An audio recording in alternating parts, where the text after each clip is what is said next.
racist. Well, Harriet Tubman never actually freed the slaves. She just had the slaves go work for other white people. Y'all, we leaving right now. Kanye and Shia are pretty much one of the same. Creative, bold, and a lot would say crazy. In psychology, there is a concept known as the Jungian archetypes. Its purpose is to categorize the foundation of all human personalities in existence. There are 12 in total. Kanye and Shia embody the same. That one is rebel. I don't give a fuck about the industry, man. The rebel has 5 main traits: innovation, nonconformity, desire for change, boldness, and inner conflict. At their best, the rebel is a catalyst for positive change. And at their worst, the rebel is self-destructive, entirely driven by their ego. The ego is a huge aspect of the rebel's personality, driving them to visionary status, or if unable to be controlled, will drive them into complete madness, sometimes to a point of no recovery. Because really all I cared about was my ego. I didn't give a fuck about getting well. You know, it was all about get well for you. Get well for the camera. Get well. Shia and Kanye have had a unique relationship, one that most people don't even know about. Having been fans of each other's work throughout their careers, once they finally did meet in 2015 is when both rebels' lives took a turn for the worst. In plotting out their lives, Shia and Kanye have had eerily similar trajectories. Both started out with a chip on their shoulder. In the beginning, Kanye was solely a producer. Yo, it's Kanye to the platinum producer, Con-Man Product coming at you. Making beats for local Chicago rappers, and would go on to sign with the management label Hip Hop since 1978 at just 21. He became a ghost producer for Derek Angeletti, better known as the Mad Rapper. But Ye had bigger dreams for himself, so he moved to New York City and began making a name for himself as a producer there. He'd get his huge break in 2000 when he'd produce a handful of tracks off Jay-Z's album The Blueprint, one of which was Izzo, a song that really showed off his producer chops. Now everyone wanted a K-West beat. This big break for Kanye was a blessing and a curse. It seemed like everyone wanted to box him in as just a producer. Whenever he would try to get on record with the artists he'd produce for, they'd shut him down, telling him to stick to the keys. I'm a rap, fuck producer. I'm competing against these niggas. I ain't trying to compete against no producers. I'm listening to what Home's doing. I can let these dream killers kill my self-esteem. I use my arrogance as a steam to power my dreams. These lines are from Last Call off Kanye's debut album, College Dropout. 3 years after producing for Jay-Z's The Blueprint, Kanye finally broke that box he was put in as just a producer and had his first album debut at #1 and win a Grammy for Rap Album of the Year. Shia LaBeouf went through a similar situation as Kanye. So you decided I can't do the modeling thing, I just gotta make it on my personality, my acting chops? Yeah, I mean, I started doing stand-up and then I got an agent through the Yellow Pages, and that's how my story started. From there, he'd get his big break, The Even Stevens Show. From 2000 to 2003, Shia LaBeouf would continue to grow in popularity as the goofy Disney child star, known for his funny antics on the show. It seemed he was beginning to get boxed in as a comedic child actor, with his next big break again coming from Disney being Holes. The thing is like the movie started off as like this drama. I don't know if anybody's even watching it, but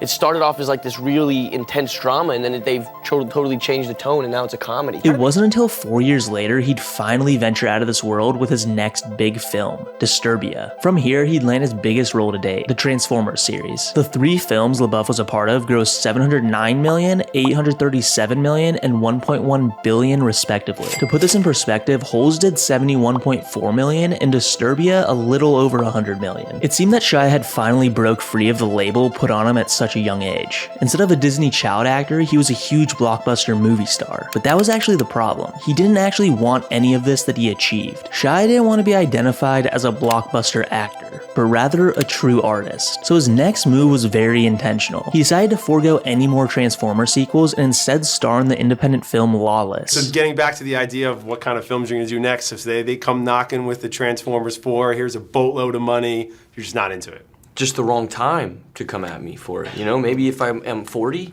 what I'm saying? I got a kid and my kid wants to be a fashion designer and I don't have the bread for it, then let's have a conversation, you know what I'm saying? I'm at the point now where that's just not really important. From here, he'd continue to escape this label of Hollywood star by taking on another very deliberate path outside the norm with his film Nymphomaniac. The movie got tons of attention because of its commitment to show real sex scenes. I don't know what's going to be asked of me, but I'm willing to do whatever's asked of me to get closer to the truth that's on the page. The drama's been getting lots of buzz because of the many graphic sex scenes, some of which were filmed with real-life porn actors as stand-ins for the cast members. Finally, Shia and Kanye had both broken out of the shells they were confined signed to. Kanye proved he was not just a producer, but a rapper. Actually, even bigger than a rapper, because even further down his career, he'd release more projects that continued to redefine himself as something bigger. I'm like, I really love music, and I love to sing these songs, and I can make music, so why not just make music? Because that's my responsibility, to keep putting out groundbreaking music. For me, as Kanye West, I gotta fuck shit up. And similarly, Shia had shed his Hollywood movie actor label given to him at such a young age, now starring in and even directing several successful indie films, those that strayed away from the beaten path of commonality that so many films had done before him. Around this time that Shia began diverting away from mainstream media films, he took on the role of directing Kid Cudi's music video for Maniac off his second Man on the Moon album. Can I introduce you, bro?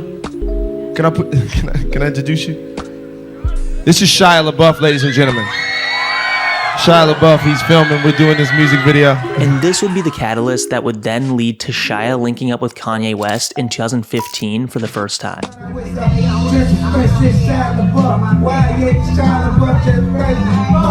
But are you and Kanye West still friends? Yes.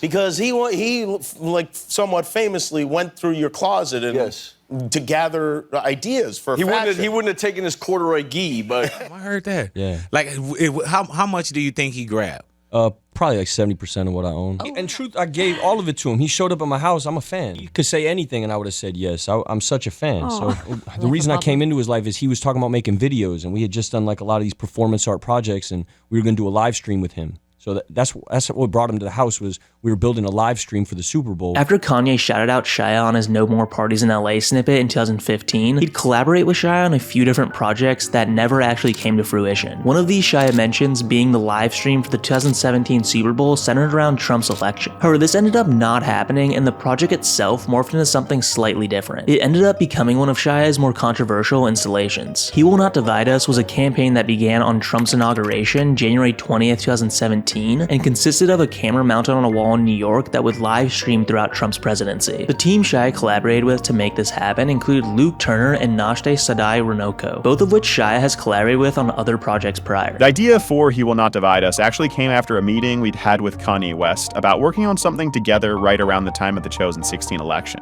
We put the idea to him immediately after the election, but following his onstage political diatribe, a couple of days later we put any plans on the back burner for obvious reasons. This onstage political diatribe included a shot at Shia LaBeouf. Shia LaBeouf, Kid Cudi feels away. Give him a call. Shia remained quiet on the matter, and around this time marked the beginning of his declining mental state. Similarly, Kanye just the next week was hospitalized after having a mental breakdown at home. A couple months after Kanye's hospitalization, the He Will Not Divide Us campaign kicked off, and instead of Kanye, they replaced him with Jaden Smith. The campaign was short-lived. Shia was down bad, and around the time of the He Will Not Divide Us campaign getting shut down, where the aim was to stand up against Trump assuming office, Kanye made some headlines. Yesterday, Kanye was spotted in New York City at Trump Tower for a meeting with Mr. Trump. And as the two stood side by side while speaking with reporters, Mr. Trump referred to Kanye West as a good man. Doing well. Long time.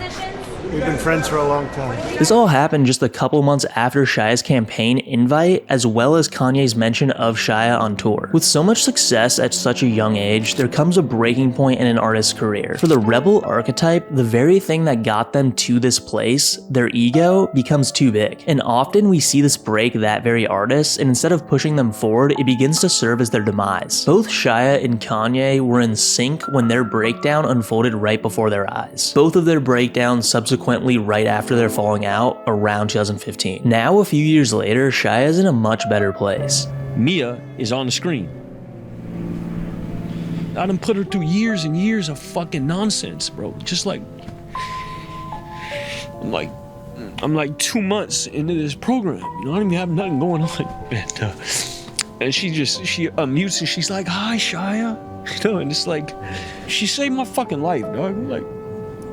And with this, he was able to take a step back and realize how much he was feeding his ego, which was allowing him to be such a successful actor, but also such a miserable person. Had she not intervened in my life and not created the avenue for me to experience ego death. I'd either have a really mediocre existence or I'd be dead in full. Always in sync, both Kanye and Shia, this is where their paths divert. Kanye has never experienced the ego death that Shia talks about, and we can still see how this is literally killing him. For someone like Kanye West especially, his ego has taken the wheel his whole life. Even at a young age, this is how it was. But it was just the beginning stages, so it hadn't reached the catastrophic point that it's at today. But it'd be important to remember that the giant looks in the mirror and sees nothing. If you remember, like, to stay on the ground, and you can be in the air all at the same time. That's what I think it means when it says the giant looks in the mirror and sees nothing. It's hard to know whether he has the ability to see a different life that doesn't have him live like this. Because really, this is the only life he's ever known.